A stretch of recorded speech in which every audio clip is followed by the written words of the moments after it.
I know, I think one of the things for me that reminds me about how unique and special Brett is from the documentary is, especially in the world we live in now, there's that thing where Dave Meltzer says, you know, I can't think of anyone who would have turned down $2.8 million a year and, be loyal to, where he is.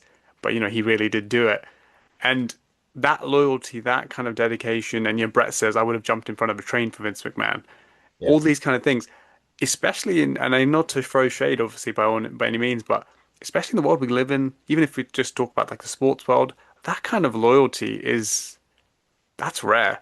Like that's a very unique individual and like something truly, truly special that I think really, really comes across. And I think it lands even more like in the current world that we're in. And like that's you don't see that a lot.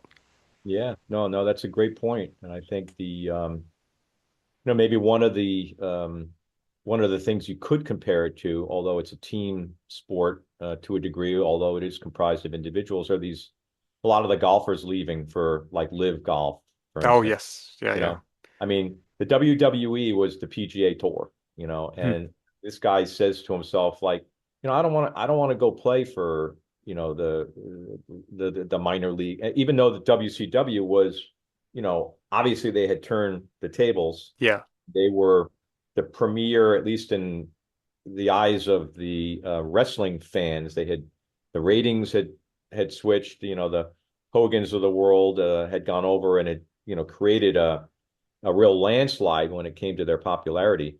But Brett, like we talked about earlier, was he was not them. I mean, he was the WWE was the world in which, when he was a teenager or wrestling for his dad, that was part of his aspiration. I mean, this is where he wanted to get to. And when he was there, he thought, well, I'm at the mountaintop. There's no way that I'm going to take money and go to someplace else now. I mean, this is a place that I've always dreamed being. And so I think, yeah, I mean, his loyalty in that regard was certainly unique. And you can compare it to things that happen today in a lot of different respects. uh, I if there was someone who was going to be loyal, it was Brett. I mean, for better or worse. I mean, he was, he maybe didn't really quite assess who he was dealing with at the time, because I don't think Vince was, obviously in hindsight, nearly that as trustworthy. loyal. Yeah, But that's the way it goes. yeah.